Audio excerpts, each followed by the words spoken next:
Unité 2. Histoire et évolution des systèmes de sécurité internationale. Chapitre 2.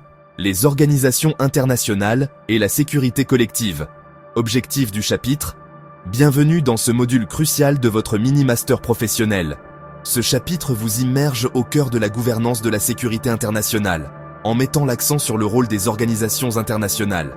Conçu spécifiquement pour un apprentissage 100% à distance et asynchrone, ce contenu vous permettra de maîtriser les fondements et l'évolution des principales organisations internationales de sécurité, ONU, OTAN, UE, UA, etc.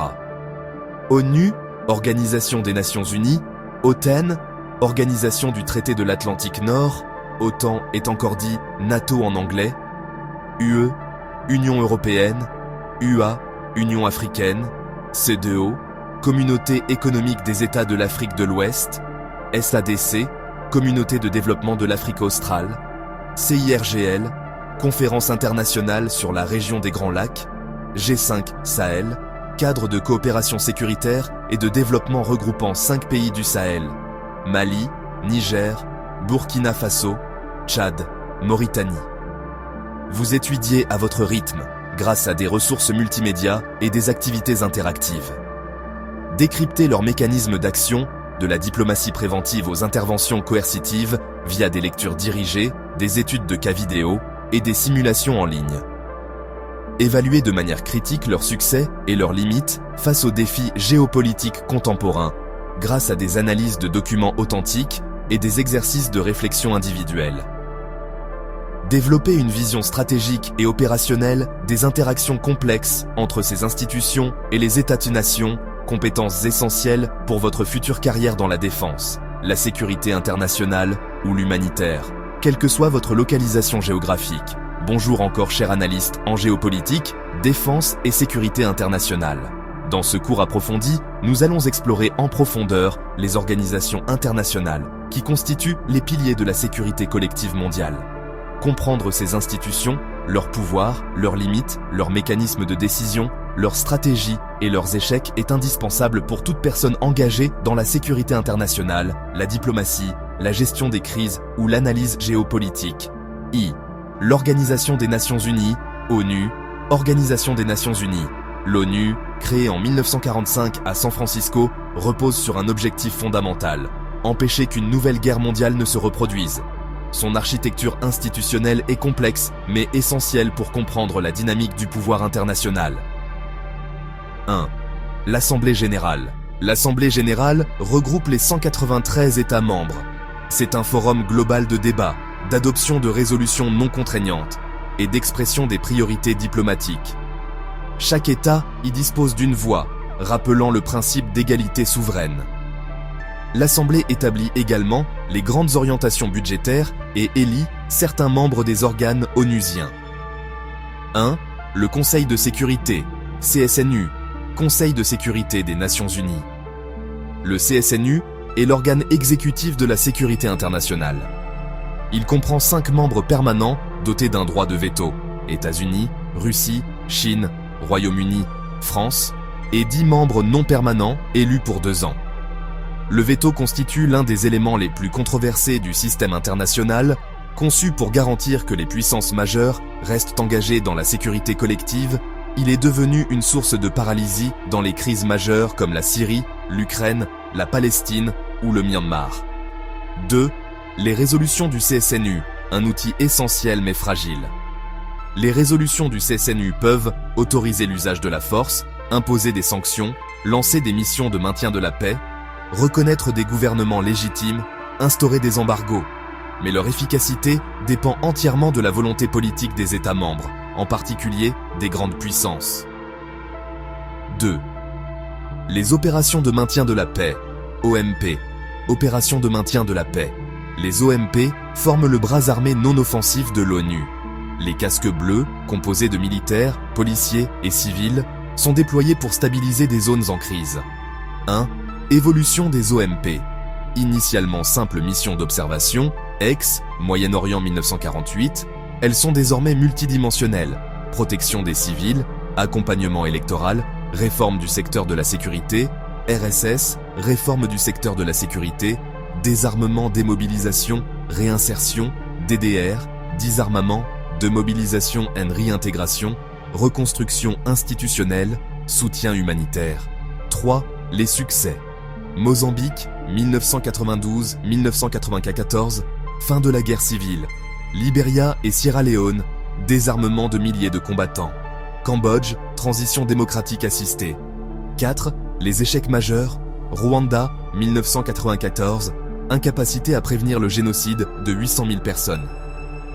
Bosnie, Srebrenica, 1995, massacre de 8000 Bosniaques malgré la présence onusienne. Ces échecs ont profondément transformé la réflexion stratégique internationale. 3. La responsabilité de protéger, R2P, Responsibility to Protect. La doctrine R2P, adoptée en 2005, repose sur 3 piliers. 1. Chaque État doit protéger sa population. 5. La communauté internationale doit aider les États à le faire. 6. Si un État échoue, la communauté internationale doit intervenir. Cependant, l'application de R2P est sélective. Elle dépend entièrement du consentement des grandes puissances. CREA, l'Organisation du traité de l'Atlantique Nord, OTAN, Organisation du traité de l'Atlantique Nord. Créée en 1949, l'OTAN rassemble aujourd'hui 32 États.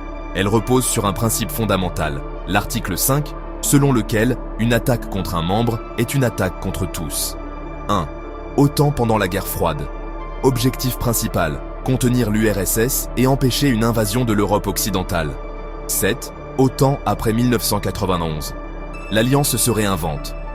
Opérations extérieures, Bosnie, Kosovo, Afghanistan, Libye. Lutte contre le terrorisme, cyberdéfense, réponse aux menaces hybrides, cyber plus désinformation, plus pression politique. L'opération en Afghanistan, FIAS, Force internationale d'assistance à la sécurité, a été la plus longue mission de l'histoire de l'Alliance. Le retrait de 2021 a révélé les limites de l'ingénierie étatique, nation building. 8. Défis internes. Tensions entre États-Unis et Europe, débat sur les 2% du PIB de dépenses militaires, aspiration d'autonomie stratégique de l'Union européenne, UE, Union européenne. V, l'Union européenne, UE, Union européenne. Un acteur unique. L'UE n'est pas une organisation militaire classique. Elle repose sur une intégration économique, politique et juridique unique. 1. La politique de sécurité et de défense commune, PSDC, politique de sécurité et de défense commune. Elle permet des opérations telles que EULEX Kosovo, État de droit, EUTM Mali, formation militaire, EUFOR Altea, Bosnie-Herzégovine. 9.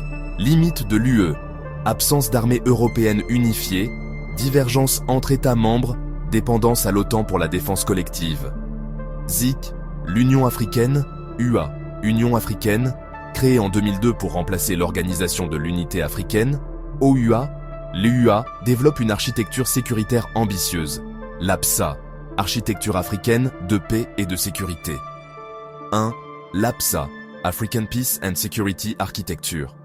Elle comprend le Conseil de paix et de sécurité, CPS, la Force africaine en attente, FAA, African Standby Force, le Système continental d'alerte précoce, CEWS, le panel des sages. 10. Les missions de l'EUA.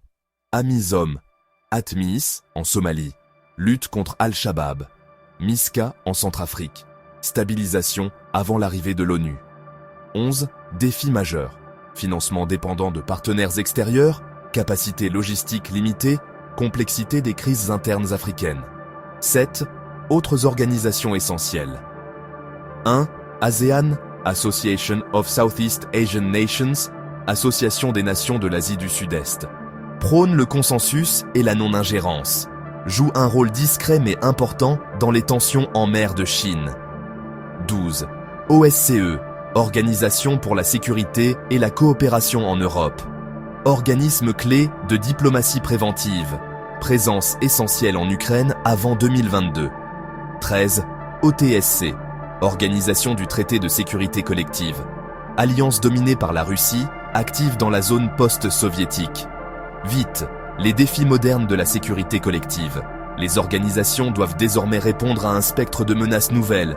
1. Cybersécurité, attaque contre infrastructures critiques, hôpitaux, banques, administration. 14. Désinformation, manipulation des opinions publiques via réseaux sociaux. 15. Terrorisme transnational, acteurs opérant sans frontières, Al-Qaïda, Daesh. 16. Crise climatique, multiplication des catastrophes, migration, tensions sur les ressources. 17. Menaces hybrides, combinaison de opérations cyber, pressions énergétiques, corruption, campagnes d'influence, mercenaires et milices privées. 9. Trois grandes conclusions stratégiques. 1. Aucune organisation n'est capable à elle seule de gérer la complexité des menaces modernes. La coopération interinstitutionnelle est vitale. 18. La légitimité locale est un facteur déterminant. Sans acceptation des populations, les missions échouent. 19. La sécurité collective doit être repensée à l'ère numérique. Résilience, cybersécurité, lutte contre la manipulation informationnelle deviennent centrales. X.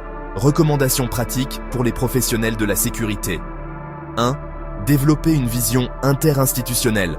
ONU, plus OTAN, plus UE, plus UA doivent être pensés comme un écosystème. 20. Investir dans l'alerte précoce et la prévention des conflits. 21. Renforcer les capacités de réaction rapide. 22. Construire la résilience civile et institutionnelle. 23. Moderniser la gouvernance internationale pour réduire les blocages politiques. 24. Intégrer cybersécurité, renseignement, communication stratégique et diplomatie dans une seule stratégie cohérente. Conclusion.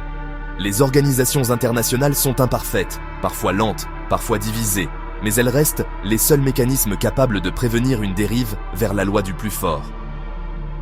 Comprendre leur fonctionnement réel, leur logique interne, leurs tensions, leurs forces et leurs vulnérabilités est essentiel pour tout professionnel chargé d'analyser, d'anticiper ou de gérer les crises de sécurité du XXIe siècle. Merci d'avoir suivi cette leçon approfondie. En maîtrisant ces institutions et leur dynamique, vous renforcez votre capacité stratégique à comprendre le monde et à y agir avec lucidité et efficacité.